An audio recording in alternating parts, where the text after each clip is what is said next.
Persephone, for all her gilded chains, still had her ways. Though trapped in the endless loop of Elysium, she was no stranger to influence, and even within her gilded prison, she knew how to set things into motion. A whispered word, a hidden gesture, and the ancient ferryman, Charon, answered her unspoken request. On the edge of the river Styx, where the underworld's boundaries blurred with the unknown, Persephone stood beneath an ancient olive tree, the branches heavy with golden fruit, as her gaze turned toward the approaching vessel. She had made her decision. Charon, tall and silent, was already there, his skeletal hands gripped around his oar, his presence as much a part of the river as the water itself. He had been informed, guided by Persephone's subtle pull, to meet Pooh and Alice at the appointed time. When they did arrive, Charon gestured to another nearby boat, shorter but just as elegant, carved from dark enchanted wood, its surface etched with glowing golden runes that pulsed softly with ancient power. He spoke in a voice like the whisper of ages, his words heavy with ancient power. He muttered something under his breath in the Old One's tongue, each syllable dripping with a gravitas only known to those who walk the line between the living and the dead. Funglui mulwanaf Cthulhu Riliel Gahnagilftan, Cthulhu whose will doth stir the fathomless void, guide thee now across the eternal night. Let the black waters of the abyss bear thee forth, unseen, unto realms forgotten. The bear and maiden armed with fate shall pierce the throat of Azathoth's brood, and their doom be writ in shadow doom. And with that, their story would return them to my realm. Pooh and Alice had grown since they had left their worlds, far beyond what their original authors intended. And whether they knew it or not, their eldritch powers in body and mind had grown too. They both hoped that wherever their authors and friends were, that they were proud of them, and that when it was all over and they weren't around anymore, they could tell them all the stories they never knew. For Alice, the memory of having tea with her sister and falling asleep at math problems in school seemed like someone else's memory. It was so long ago.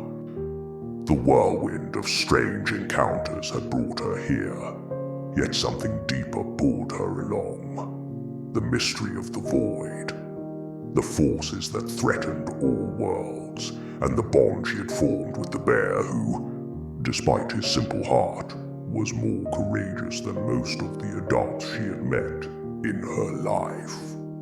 After some time, the waters parted, and the boat crossed an invisible threshold.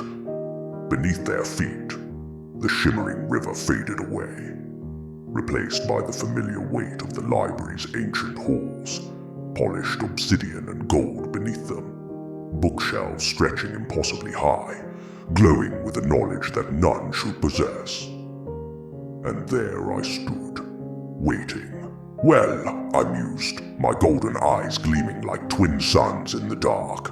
I see you survived. No permanent psychological damage, no lingering curses, no sudden urges to declare yourselves gods and rule over mortals.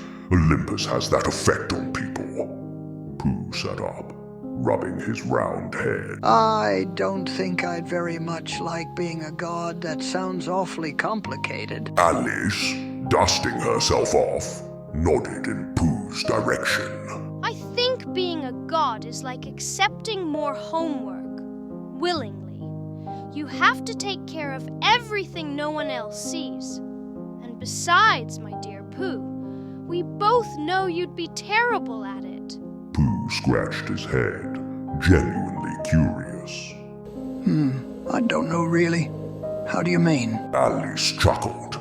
Well, it's quite simple. Gods have to be dramatic like Zeus, looming like Loki, delivering grand speeches from mountaintops like the Queen of Hearts, although, to be fair, she was only a goddess in her head. Anyway, Pooh, you just sit there, offering honey to your worshippers, and saying, "Oh, bother," whenever they started a war in your name. You are quite simply too good for your own good. I couldn't help but let out a sound, a strange, distant chuckle, or perhaps the wailing of an unknowable dimension. Either way, it was the closest I'd come to laughter in eons. She's not wrong, but I quickly wiped the rare smile off my face, feeling the weight of the moment creep back in. Gods and their responsibilities, I grumbled, a flicker of bitterness slipping into my voice. What a wretched burden.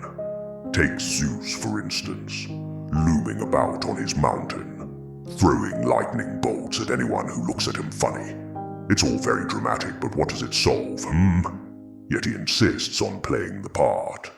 Maybe he's just compensating for all those... Well, never mind. I sighed, tapping my tendrils against the floor in a slow rhythm. But you, Pooh, you'd make a different kind of god. One who doesn't sit in the clouds weighing the world down, but instead offers honey and comfort. You'd be kind, and I'd wager that would be more effective than any grand speeches or divine punishments. I paused, then raised an eyebrow as I continued, voice dropping into something more serious. Sorry to rush you both, I said, my tone shifting once more, but we have much to discuss. I took a step forward, my golden eyes sharp, as the weight of something ancient settled between us. Have you heard of Camelot?